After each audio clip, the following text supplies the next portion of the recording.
வணக்கம் கண்ணன். தொடர்வோம் நாம். நன்றி.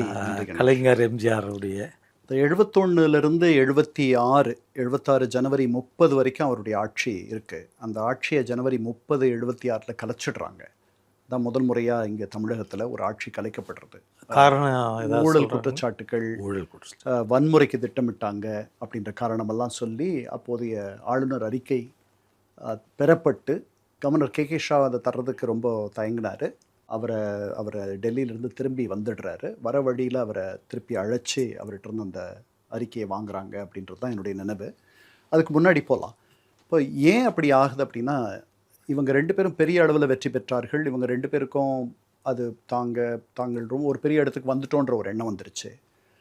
அந்த நேரத்தில் இவருக்கு மாநில சுயாட்சி, இந்த மாநில சுயாட்சி அப்படின்றது வந்து ஒரு பெரிய ஒரு முழக்கமாக, மத்தியில் கூட்டாட்சி மாநிலத்தில் சுயாட்சி அப்படின்ற ஒரு முழக்கத்தை அவர் வைக்கிறார். 50 முழக்கங்கள்னு பேர் அதுக்கு. அந்த முழக்கங்கள் வந்து திருச்சியில் நடக்கிற ஒரு மாநாட்டில் அந்த 50 முழக்கங்களை வைக்கிறார். அதில் முக்கியமான முழக்கம் இது. இந்த முழக்கம் வந்து தொடர்ந்து இதை வந்து பேசுகிறாரு. இதற்காக ஒரு பெரிய ஒரு குழுவை போடுறார். அதுதான் ராஜமன்னார் குழு. பழைய தலைமை நீதிபதி ஜஸ்டிஸ் ராஜமன்னார், அதுக்கப்புறம் பழைய துணைவேந்தர் லக்ஷ்மணசாமி முதலியார், அதுக்கப்புறம் இன்னொருத்தர், இவங்க 3 பேரை கொண்ட குழு அது. அந்த குழுவினுடைய அறிக்கைகளில் நீங்கள் பார்த்தீங்கன்னா, இது வரைக்கும் இந்திய அரசியலமைப்பு சட்டத்தை திருத்துறதுக்காக அல்லது சீரமைக்கிறதுக்காக போடப்பட்ட குழுக்களுடைய எந்த குழுவும் சொல்லாத அளவுக்கு, அந்த அளவுக்கு வேகமாகவும் அந்த அளவுக்கு தீவிரமாகவும் அதில் வந்து மாற்றங்களை அது சொல்லும். உங்களுக்கு ஒரு 4-5 விஷயம் மட்டும் சொல்கிறேன். முதல்ல நமக்கு இந்திய அரசியலமைப்பு சட்டத்தில் 3 பட்டியல் இருக்குது. ஒன்று மத்திய பட்டியல், இன்னொன்று மாநில பட்டியல், இன்னொன்று பொது பட்டியல், கன்கரண்ட் லிஸ்ட். அதுதான் கன்கரண்ட். இந்த கன்கரண்ட் லிஸ்ட்டே எடுத்துரும். அது 2 பட்டியல் தான் இருக்கும். இது தவிர அது 2 பட்டியலை தயார் பண்ணி அந்த ரெண்டு பட்டியல் வந்து மத்திய பட்டியலில் இருக்கிற எத்தனை விஷயங்களை மாநில பட்டியலுக்கு மாற்றணும், கன்கரண்ட்டில் இருக்கிறத எத்தனை இங்கே மாற்றணும் அப்படின்னு சொல்லிட்டு தனியாக ஒரு பட்டியலே கொடுத்துருக்கு. 2 புது பட்டியல். மோர் பவர் ஃபார் தி ஸ்டேட்ஸ். அப்படி அதுக்கப்புறம் வந்து ஆளுநர் பதவி இருக்கக்கூடாது. ஆளுநர் பதவி போயிடணும். அப்புறம் அரசுகளுக்கு இடையே வந்து யாராவது ஆளுநர் ஆட்சி இருக்கு இல்லையா, இங்கே அந்த ஆட்சியை வந்து தலைமை நீதிபதி கிட்ட விட்டுடணும், அவர் இருக்கணும். அதே மாதிரி உயர் நீதிமன்ற நீதிபதிகளை நியமிக்கிற அதிகாரம் மாநிலத்துக்கு இருக்கணும். இப்படி பல ரொம்ப முக்கியமான தீவிரமான ராடிக்கல் ரிஃபார்ம்ஸ் அதை பண்ணிட்டா உண்மையான ஃபெடரல் அமைப்பாக மாறிடும் இந்தியா. இன்னைக்கு வந்து அது குவாசை ஃபெடரல் அமைப்பு. ஏன்னா இந்தியா விடுதலை பெறும் பொழுது ஒரு பிரிவினையோடு விடுதலை பெறுகிறது. அதனால் இந்த இந்தியாவினுடைய ஒற்றுமையையும் இறையாண்மையையும் பாதுகாக்கிறது தான் எல்லாருக்கும் பெரிய கவலையாக இருந்துச்சு. அப்போ வடிவமைக்கப்பட்டது தான் இந்த அரசியல் சாசனம். அதனால் அது வந்து மத்திய அரசுக்கு தான் மிகப்பெரிய ஒரு பலத்தை தந்துச்சு.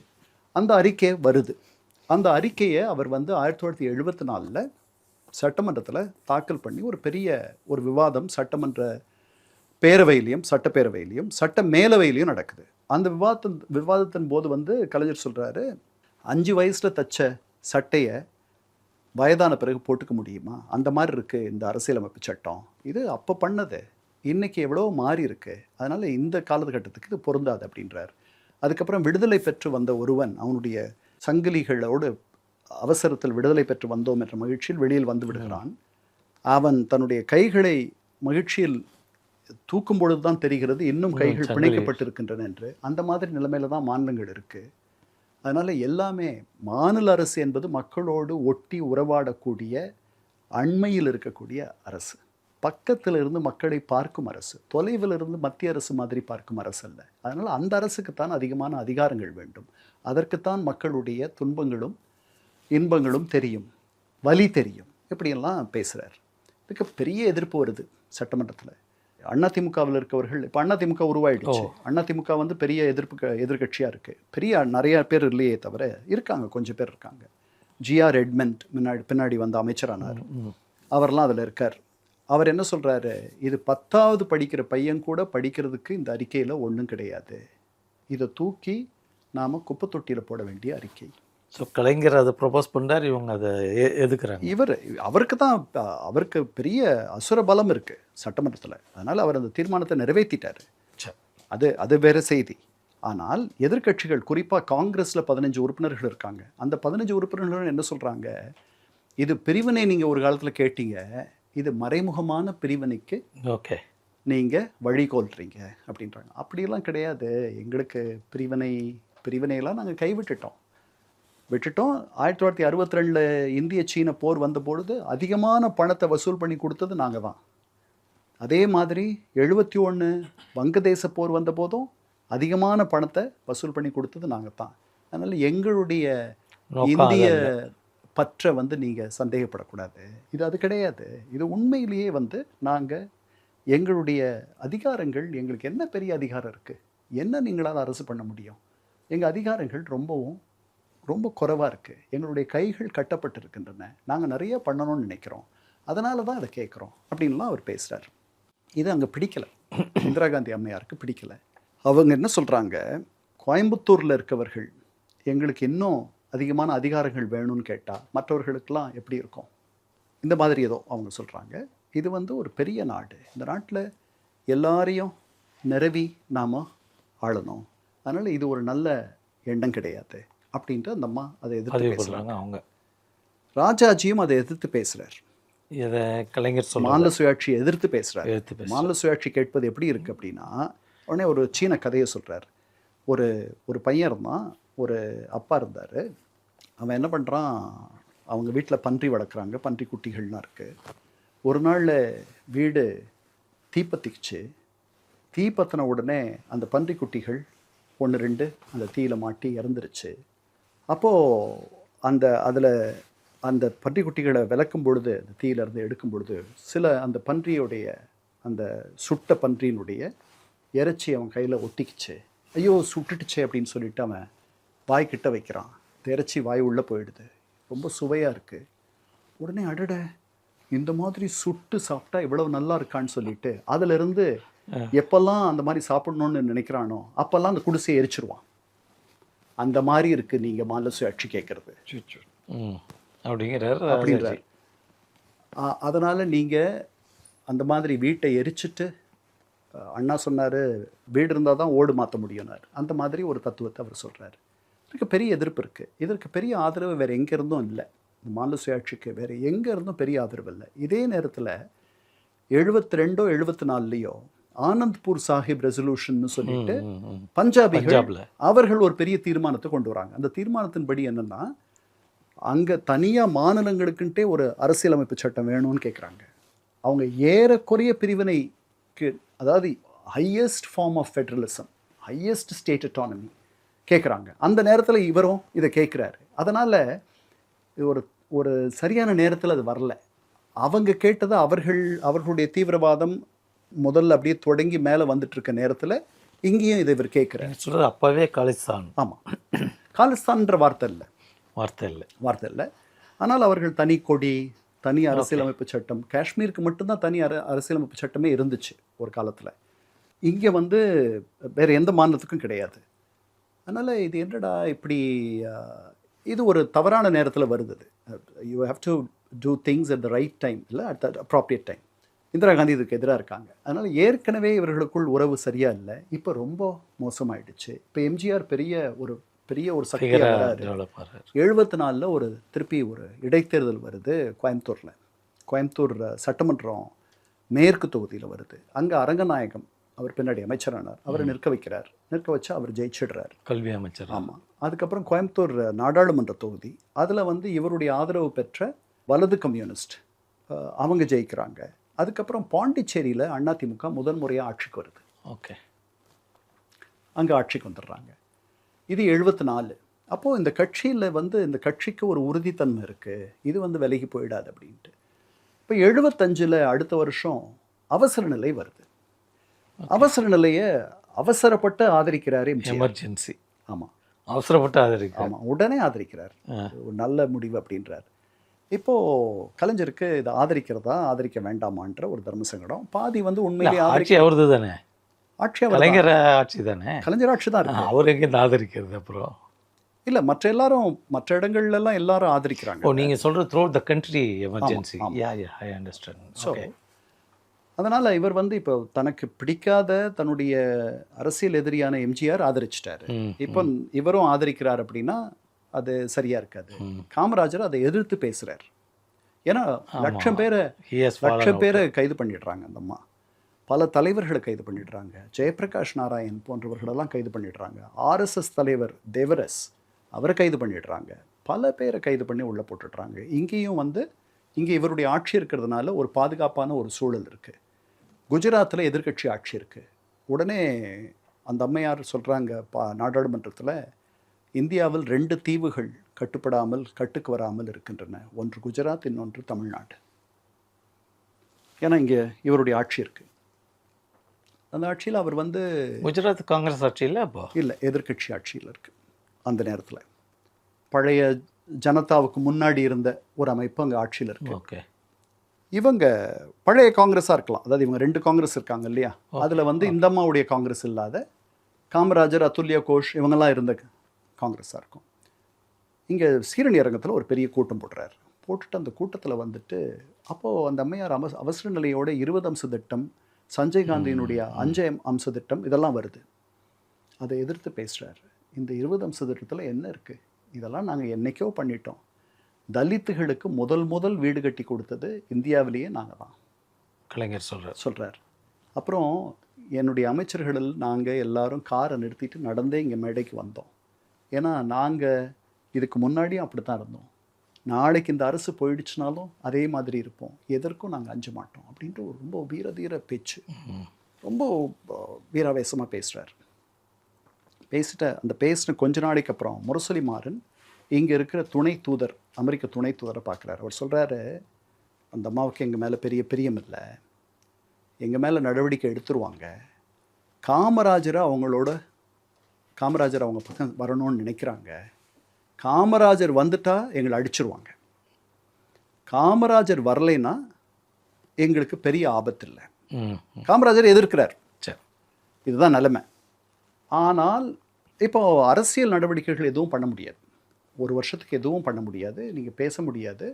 அப்போ திமுகவுக்கு ஒரு கடினமான நேரம். அந்த நேரம் அவர் வந்து கடிதங்கள் எழுதினா கூட அதில் வந்து நீ அண்ணா பற்றி எழுதுகிற, நீ அதை பற்றி எழுதுகிற, இதை பற்றி எழுதுகிறன்னு சொல்லிட்டு சென்சாருக்கு போயிட்டு வரும். சென்சாரில் அப்போ துக்ளக்கில் நீங்கள் பார்த்தீங்கன்னா முழு பக்கம் வந்து கருப்பாக வரும் அல்லது முழு பக்கம் வெள்ளையாக வரும், அவங்க எடுத்துட்டாங்க அப்படின்ட்டு. அதே மாதிரி நடக்குது.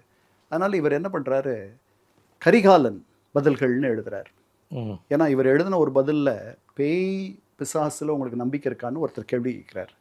உடனே நீங்கள் மா சிங்காரவேலர் புத்தகத்தை படிக்கவும்னு இவர் பதில் போடுறார் கலைஞர். அதில் பேய் பிசாசுன்னு அவன் கேட்டதும் நீங்கள் சொல்கிறதும் அந்த அம்மாவை தான் சொல்கிறீங்க அப்படின்ட்டான் தணிக்கை அதிகாரி. அதனால் இது தொடர்ந்து இது மாதிரி நடக்குது. ஒரு நாள் என்ன பண்ணுறாரு, இதை தாங்க முடியாத, இந்த மாதிரி எதற்கெடுத்தாலும் வந்து தணிக்கை அப்படி இப்படின்னா உடனே ஒரு துண்டு பிரசுரம் அடித்து அது ஒரு 2000 1000 பிரதிகள் எடுத்துக்கிட்டு அவருடைய பிள்ளைகள் மற்றவர்கள்லாம் சேர்ந்துட்டு அண்ணா சாலையில் போய் அந்த துண்டு பிரசுரத்தை விநியோகம் பண்ணிக்கிட்டு பேச்சு சுதந்திரம், எழுத்து சுதந்திரம் வேணும் அப்படின்னு சொல்லிட்டு பத்திரிகை சுதந்திரம் வேணும்னு சொல்லிட்டு கொடுத்துட்டு போகிறார். அன்றைக்கி கைதாகி அன்றைக்கி மாலையிலேயே அவரை விடுதலை பண்ணிடுறாங்க. அப்போ இப்போ உண்மையிலேயே is on a confrontational course with the center. So CM of Tamil Nadu is fighting. இந்த நேரத்தில் குல்தீப் நயார் இங்கே வராரு. அவர் வந்து பெரிய ஆத்தர், பெரிய ரைட்டர், பஞ்சாபி. அவர் வந்து சொல்கிறாரு, இங்கே நான் இதுக்கு எதிராக இங்கே நீங்கள் எது வேணாலும் பண்ணலாம், ஆனால் நீங்கள் இங்கே வந்து எந்த வேலையும் பண்ணக்கூடாது, நீங்கள் அமைதியாக இங்கே ஏதாவது பிரிண்ட் பண்ணி எடுத்துகிட்டு போகிறதுனா நான் விடுறேன்றார். அதாவது எமர்ஜென்சிக்கு எதிரான அறிக்கையோ அல்லது ஏதாவது நீங்கள் பண்ணணுன்னா இந்த இடத்துல நீங்கள் பண்ணக்கூடாது. எந்த இடத்துல? தமிழ்நாட்டில். நீங்கள் அடித்து எடுத்துகிட்டு போகிறதுக்கு நான் உங்களுக்கு அது வரைக்கும் நான் உங்களுக்கு உதவ முடியும். இங்கே வந்து பிரச்சாரம் பண்ணுறது எமர்ஜென்சிக்கு எதிராக print in Tamil Nadu but not distributed here, propaganda in Tamil Nadu அப்படின்றார். அதுக்கப்புறம் இப்போ எந்த கூட்டமும் கிடையாது, ஒன்றும் கிடையாது. இப்போ திமுகவில் பெரிய பயம் வந்துருச்சு. திமுகவுக்கு எதிராக ரொம்ப ஒரு இறுக்கமான ஒரு சூழல். நிறைய பேர் நீங்கள் கட்சியை விட்டு நீங்கள் விலகி ஓடிடுறாங்க. அப்படி இதை மாற்றிருங்க இல்லை விலகிடுங்கன்ற மாதிரிலாம் அவருக்கு சொல்கிற அளவில் இருக்குது. அவர் ரொம்ப ரொம்ப நொந்து போகிறார். ஆனால் தொண்டர்கள் வராங்க வீட்டுக்கு, தொடர்ந்து வராங்க. அவர் மேலே இருக்க காதல் கொஞ்சம் நஞ்சம் இல்லை, அத்தனை பேர் வரான், தினசரி வரான். அதனால் அவர் இருக்கார், அவர் பாட்டுக்கு எழுதிட்டு இருக்காரு. அவர் அப்போது இந்த மாதிரி பத்திரிகை சுதந்திரம் இல்லைன்னா உடனே விளக்கெண்ணெய் உடலுக்கு நல்லது அப்படின்னு தலைப்புச் செய்தி, மாஸ்கோவிலிருந்து இந்த அறிஞர் சொன்னார் அப்படின்னு இன்னொரு தலைப்புச் செய்தி. இந்த மாதிரியெல்லாம் வந்து முரசொலி சில நாட்களில் பத்திரிக்கை வெளியே வருது. இதுக்கிடையில் ஒரு வருஷத்துக்கு பிறகு அவர் போகிற இடம்லாம் நிறைய கூட்டம் வருது. அவர் ஒரு வருஷத்துக்கு பிறகு முதல்ல மெதுவாக தளர்த்தி நீங்கள் ஹால் மீட்டிங் நடத்தலாம். ஓகே, ஒரு ஹாலில் மீட்டிங் போட்டு வெளியில் பொதுக்கூட்டம் நடத்த முடியாது. அங்கே பேசுகிறாரு. பேசிட்டு அதுக்கப்புறம் எதிர்க்கட்சிகள் எல்லாம் அப்போ நிறைய பேர் உள்ளே இருக்காங்க, உள்ளே போட்டுட்டாங்க. ஜனசங், லோக்தல், அப்புறம் வந்து சோஷலிஸ்ட், பிரஜா சோஷலிஸ்ட், இந்த மாதிரி கட்சிகள், இவங்களை அத்தனை பேரையும் செழியன் அப்போ எம்பி அங்கே இருக்கார். ஓகே, நாவலர் நெடுஞ்செழியனுடைய தம்பி, அவர் திமுகவுடைய எம்பி. அவர் வீட்டில் கூட்டுற முதல் கூட்டம் இவர் வீட்டில் தான் நடக்குது. ஜனதா கட்சியாக பின்னாடி உருவெடுக்கிறது என்பது இவர் அழைத்து இவருடைய வீட்டில் ஒரு கூட்டம் நடக்குது. அந்த கூட்டத்தில் அவர் சொல்கிறாரு, இதை எதிர்க்கட்சிகள் எல்லாரையும் விடுதலை பண்ணணும், விடுதலை பண்ண பிறகு தான் நாங்கள் பேச்சுவார்த்தைக்கு வருவோம் அப்படின்னு நீங்கள் இந்திரா காந்தி கிட்ட சொல்கிறது. இந்த மாதிரி எந்த விதமான நிபந்தனைகள்லாம் போட வேண்டாம். இந்த மாதிரி ஒரு நல்ல யோசனை சொல்கிறார். அப்படிலாம் பண்ண வேண்டாம், பேச்சுவார்த்தைக்கு போகிறதுக்கு நாம் விட்டு கொடுக்கணும், அவங்களும் விட்டு கொடுக்கணும். கலைஞர் சொல்கிறார். ஆமாம், அதெல்லாம் ரொம்ப ரொம்ப அறிவுபூர்வமான நாங்கள் ஐநா சபையில் பேச்சுவார்த்தைகள் அப்போ வந்து இந்த மாதிரி விட்டு கொடுக்கறதுக்கு நிபந்தனை இல்லாத பேசலாம், இல்லைன்னா நீங்கள் நிபந்தனையோடு போனீங்கன்னா பேச்சுவார்த்தைகள் கஷ்டமாயிடும். ஆமாம், அதெல்லாம் வேண்டான்றார். அதுக்கப்புறம் அடுத்த கூட்டம் வேறு இடத்துல நடக்குது. இப்படி தொடர்ந்து நடந்து தான் அது ஜனதா கட்சியாக பின்னாடி உருவாகுது. அதனால் அதனுடைய முதல் கரு என்பது செழியன் உடைய வீட்டில் நடக்குது. இவருடைய தலைமையில் நடக்கிற கூட்டம். அவர் எல்லாருக்கும் எழுதுகிறார், கடிதம் எழுதுகிறார். இந்திரா காந்திக்கு என்ன சொல்கிறாரு, இவங்க வந்து அப்போ தான் அந்த சோஷலிஸ்ட் செக்குலர் அப்படின்ற அந்த சட்ட திருத்தத்தை கொண்டு வராங்க. இதில் ப்ரீஆம்பிளில் மாற்றுறாங்க. அதுக்கப்புறம் வேறு சில ஸ்வரன் சிங் கமிஷன் ஒன்று போட்டு இந்திய அரசியல் சாசனத்தில் பல திருத்தங்களை அவர் கொண்டு வரார். அவர் சொல்கிறார், இதெல்லாமே அடுத்த தேர்தலில் நீங்கள் வந்து எப்படி நீங்கள் மன்னர் மானிய ஒழிப்பும் வங்கிகள் தேசியமயமாக்கினதையும் அதற்கப்புறம் ஒரு தேர்தல் நடத்தி அதில் வெற்றி கண்டீர்கள், அதுக்கு எல்லா மக்களும் ஒத்துக்கிட்ட மாதிரி இருந்துச்சு. அந்த மாதிரி இனி வரும் தேர்தலில் உங்களுடைய இந்த சீர்திருத்தங்கள்லாம் வைங்க, அதுதான் சரியாக இருக்கும் அப்படின்லாம் ரொம்ப அழகாக சொல்கிறார். Preamble is meant for permanency இல்லையா? அது மாற்றத்துக்கு ஆமாம், திருத்தக்கூடாது. ஆமாம், இந்த மாதிரிலாம் சொல்கிறாரு. ஆனால் ரொம்ப கடினமான ஒரு நிலைமை இருக்குது. இந்த நிலையில் ஜனவரி கவர்மெண்ட் எப்போ வேணாலும் கலைச்சிருவாங்கன்ற மாதிரி இருக்குது. அந்த அளவுக்கு ரொம்ப தீவிரமாக அவர்களுடைய விரோத போக்கு இருக்குது. ஜனவரி 30 அவர் கலைச்சிடுறாங்க. இன்னும் ஒரு 6 வாரம் தான் இருக்குது அவருடைய காலம் முடியறதுக்கே. அதனால் எதுக்கு கலைச்சாங்கன்னு தெரியல. ஆனால் அந்த அறிக்கை என்ன சொல்லுது, அவர்கள் வன்முறைக்கு திட்டமிட்டார்கள். ஓகே, அப்புறம் எல்லா இடத்துலையும் திமுகவினர் ஊடுருவிட்டாங்க அரசாங்கத்தில், அவர்களை தொடர்ந்து இருக்க விட்டுருந்தா அவர் வன்முறை நடந்திருக்கும், இப்படியெல்லாம் அந்த அறிக்கை சொல்லிச்சு. இதே அந்த அம்மாவே வந்து பேசினாங்க. அதுக்கப்புறம் கலைச்ச பிறகு அவருடைய நிலைமை இன்னும் ரொம்ப ஒரு சங்கடமாக இருக்குது. ஆக்சுவலாக அப்போ தான் வந்து அவரை வந்து கட்சித் தலைவராக இருக்கக்கூடாதுன்னு சொன்னதெல்லாம் அந்த நேரத்தில் தான். ஓகே, அவர் வெளியவே போகக்கூடாதுன்னு சொன்னது. ஆனால் யாரோ இறந்துடுறாங்க திருச்சியில். அந்த மரணத்துக்கு அவர் போகிறார். வழிநெடுக அவருக்கு பெரிய ஆதரவு, அவர் மேலே ஒரு பெரிய அனுதாபம் இருக்குது. அதுக்கப்புறம் தொடர்ந்து அப்போ தான் வந்து இந்த ஹால் மீட்டிங் எல்லாம் வரலாறு கொஞ்சம் நாளைக்கு அப்புறம் சொல்கிறாங்க. அதுக்கப்புறம் அவர் பேசுகிற இடங்கள்லாம் பெரிய கூட்டம். அதுக்கப்புறம் அது ரொம்ப தளர்த்தின பிறகு அவர் எல்லா இடங்கள்லையும் பேச போகிறார். திருப்பூர் போகிறார், அங்கே போகிறார், இங்கே போகிறார். என்ன ஒரு கருணாநிதி வீழலாம், கருணாநிதி வீழுகின்ற ஒவ்வொரு கருணாநிதிக்கும் பல கருணாநிதிகள் தோன்றுவார்கள். இந்த கருணாநிதி ஆட்சியில் இருக்க வேண்டிய அவசியம் இல்லை, ஆட்சி கட்டிலில் இல்லை என்றாலும் கூட உங்களுடைய இதய சிம்மாசனத்தில் எப்போதும் எனக்கென்று ஒரு இடம் உண்டு அப்படின்லாம் ரொம்ப உருக்கமாக பேசுகிறார். அதெல்லாம் ரொம்ப உண்மை. எல்லாரும் அப்படியே அவரை ரொம்ப டச்சிங் அதெல்லாம். ஆமாம், பார்க்க வரவெல்லாம் வந்து அழறான்.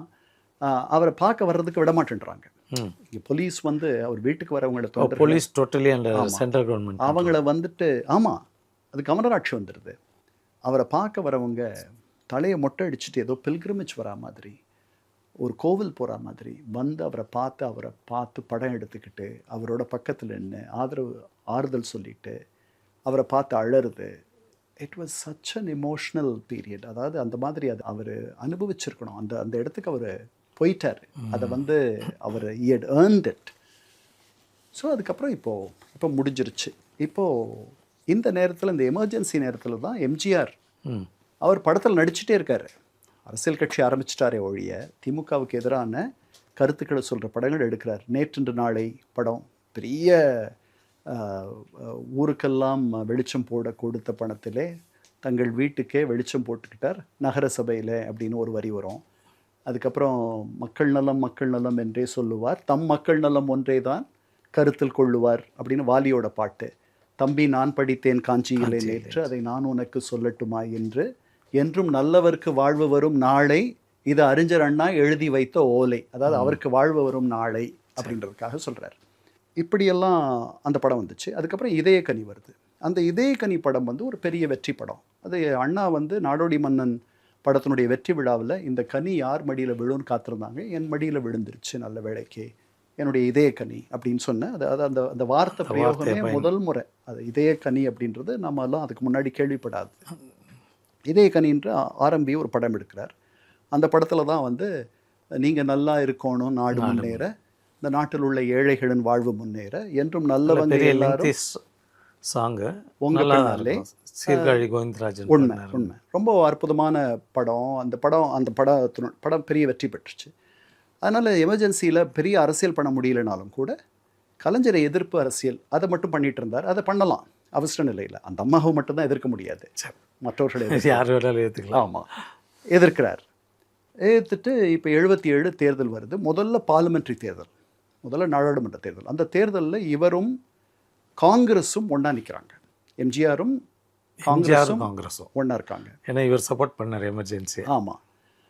இப்போ ஜனதா அப்படின்ற ஒரு பார்ட்டி வந்துருச்சு. அது 4-5 கட்சிகள்லாம் சேர்ந்து அந்த கட்சி வந்து ஜனதானா மக்கள் கட்சி வந்துடுது. அந்த கட்சியோட திமுக கூட்டு வைக்குது. திமுக கூட்டு வச்சு அவங்க நிற்கிறாங்க. நிற்கும் பொழுது 3 இடத்துல தான் ஜனதா கட்சி ஜெயிக்குது, ஒரு இடத்துல தான் திமுக ஜெயிக்குது, 4 இடத்துல தான். மீதி 35 இடங்களில் அதிமுக south Indian states gave thumping Congress Indira Gandhi. MGR இதை எதிர்பார்க்கல, யாருமே இதை எதிர்பார்க்கல. எம்ஜிஆர் இப்போது அவருக்கு என்ன பண்ணுறதுன்னு தெரியும். சுப்பிரமணிய சுவாமி யூஸ் டு டெல், ஆமாம், இந்த மாதிரி வந்து educated people of South India fail to punish emergency. The excesses of emergency were not felt in the South as deeply as they were felt in the North. அது ஒரு காரணம். Okay. அதுக்கப்புறம் இங்கே இருந்த எதிர்க்கட்சி அரசுகள் கொஞ்சம் தாங்கிக்கிச்சு அந்த சுமையவும் அந்த தாக்கத்தையும். இப்போது அடுத்து கொஞ்ச நாள் கழித்து சட்டமன்ற தேர்தல் வரப்போகுது.